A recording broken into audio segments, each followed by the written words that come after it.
এখন আছি উত্তরার মাইলস্টোন স্কুল অ্যান্ড কলেজে এবং আপনারা জানেন এখানে বিমান দুর্ঘটনার পর থেকে বিমান দেখলেই শিক্ষার্থীদের মধ্যে একটি আতঙ্ক কাজ করে এবং এই যে প্রতিনিয়ত কিন্তু এখানে এই স্কুলের উপর দিয়ে বিমানগুলো উড়ে যায় এবং অভিভাবকরা এটি নিয়ে প্রশ্ন করেছেন যে এই জনবহুল এলাকায় এই ধরনের প্রশিক্ষণ বিমান পরিচালনা কিংবা এই বিদ্যালয় স্থাপনের ব্যাপারটি নিয়ে অভিভাবকরা প্রশ্ন তুলেছেন। আমরা তেমনই একজন অভিভাবকের সঙ্গে কথা বলবো। আপনার নামটি একটু বলবেন? মোহাম্মদ আবুল কাশেম। আপনি বলছিলেন যে এই বিমান যে প্রশিক্ষণ এলাকা সেই ব্যাপারটি এবং এই স্কুলের নির্মাণের ব্যাপারটি নিয়ে কথা বলছিলেন। জি বলছিলাম বলতে আসলে আমি চাচ্ছি যে সরকারের দৃষ্টি আকর্ষণ করছে এই জন্য যে এখানে লোকালয় যেখানে জনবসতিপূর্ণ এলাকাতে কিভাবে একটা প্রশিক্ষণ বিমান চলতে পারে। প্রশিক্ষণগুলো হয় সাধারণত ফাঁকা জায়গায় যেখানে জনবহুল কম, সমুদ্রের পারে পাহাড় এলাকাতে এইসব এলাকাতে হওয়াটা বাঞ্ছনীয়। তাই সেক্ষেত্রে আমি সরকারের দৃষ্টি আকর্ষণ করবো এই জন্যই যে ওনারা যেন পরবর্তীতে এই প্রশিক্ষণ বিমানগুলোর জন্য জনবহুল এলাকাতে না চলে, সেই ক্ষেত্রে আমি করতেছি। আর স্কুলের ব্যাপার কথা হলো যে স্কুল তো এখানে আছে, রানোয়ার এখানে করছে যেহেতু, সেখানে অবশ্যই সরকারের অনুমোদন নিয়ে করছে। আমি বলছি যেটা যে সরকারের অনুমোদন নিয়ে করছে বা তাদের কাগজপত্র অবশ্যই আছে, প্রয়োজনীয় সাপোর্ট। এবং আমাদের পাশেই বিরাট কি মেট্রো রেল স্টেশনের অফিস আছে পাশে, যেহেতু ওখানে 7-8 তলা ভবন হয়েছে, তাই সেক্ষেত্রে মনে হয় ওইদিকে মনে হয় কোনো সমস্যা আছে কিনা আমি জানি না। এমনিতে আপনার ছেলে মেয়েরা স্কুলে আসার ক্ষেত্রে কেমন উৎসাহ? তারা স্কুলে বড় মাঠ আছে, খেলার জন্য এখানে বড় সুন্দর মাঠ, ট্রান্সপোর্ট সার্ভিসও আছে ভালো। তারপরে সুতরাং এখানে পরিবেশটা ভালো, পড়াশোনার জন্য ভালো পরিবেশ এখানে। কেমন প্রভাব পড়ছে এখন এই ঘটনার পরে? আসলে অনেকেই তো আসলে প্রতিদিন বিমানের শব্দ পায়, এরা অভ্যস্ত। সুতরাং এই বিমানটা যে হঠাৎ করে প্রশিক্ষণ বিমান বিধ্বস্ত হবে এরা কখনো ভাবতে পারেনি। তাই সেক্ষেত্রে আনফর্চুনেটলি তারা অনেকটাই মনক্ষুণ্ণ, তাদের অনেক সহপাঠী মারা গেছে, যারা অনেকে আহত, সেক্ষেত্রে তাদের মনে কষ্ট আছে। তা আমাদের এখানে বর্তমানে শিশুদের বাচ্চাদেরকে কাউন্সিলিং করানো হচ্ছে এবং তারা স্কুলে এসে আজকে আনন্দ উপভোগ করতেছে যে না আমরা এখন স্কুলে পড়তে পারবো, তাদের ভালো লাগতেছে, আস্তে আস্তে ভালো লাগে কাজ করতেছে। আসলে যারা মৃত্যুবরণ করছেন এবং যারা আহত হয়েছেন তাদের জন্য আমরা অবশ্যই দোয়া করি।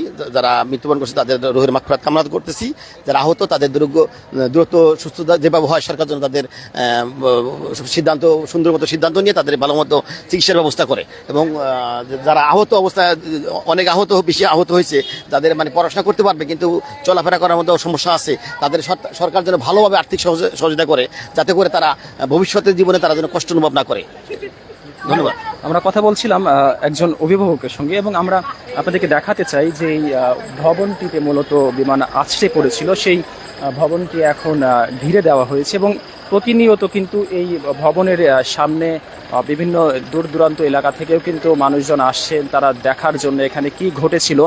এই ঘটনা নিয়ে কিন্তু মানুষের মাঝে কিন্তু কৌতূহলের শেষ নেই। প্রতিনিয়ত মানুষজন এখানে আসছে এবং দেখার চেষ্টা করছে এবং আমরা আপনাদেরকে একটু দেখানোর চেষ্টা করি। এই যে ঘিরে রাখা হয়েছে সেই ভবনের পিছনে সেই ঘিরে রাখার পিছনে দেখতেছি যে ভবনটি, সেই ভবনটিতে মূলত এখন যে গাছগুলো ছিল সেই গাছগুলো কিন্তু পোড়া দাগ, গাছের যে পোড়া দাগ, পাতাগুলো পুড়ে গিয়েছে, সেই পোড়া দাগগুলো কিন্তু স্পষ্ট দেখা যাচ্ছে, এখনও সেগুলো রয়েছে। এবং এর পাশেই যদি আপনাদেরকে দেখাই আমি, এখানে হচ্ছে যে এই বিদ্যালয়ে যারা নিহত হয়েছেন সেই শিক্ষার্থীদের ছবি সম্বলিত একটি ব্যানার এখানে রয়েছে, কিন্তু স্কুল কর্তৃপক্ষ এই ব্যানারটি ঢেকে দিয়েছেন এবং অভিভাবকরাও কিন্তু এই ব্যাপারটি নিয়ে তারা অভিযোগও করেছেন যে এই যে ব্যানার, সেই ব্যানারটি কেন এখানে ঢেকে দেওয়া হলো এবং তারা যাওয়ার পরে তাদের বাচ্চাদের ছবিগুলো দেখতে পেতেন, সেই ব্যাপারটি নিয়েও কিন্তু অভিযোগ করেছেন। এবং সকালবেলা কিন্তু এখানে 9 দফা দাবিতে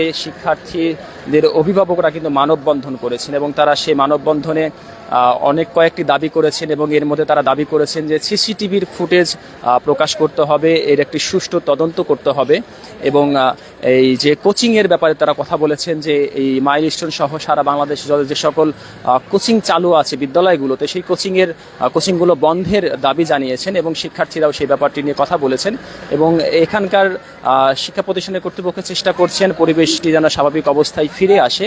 এই ছিল মাইলস্টোন থেকে সর্বশেষ অবস্থা।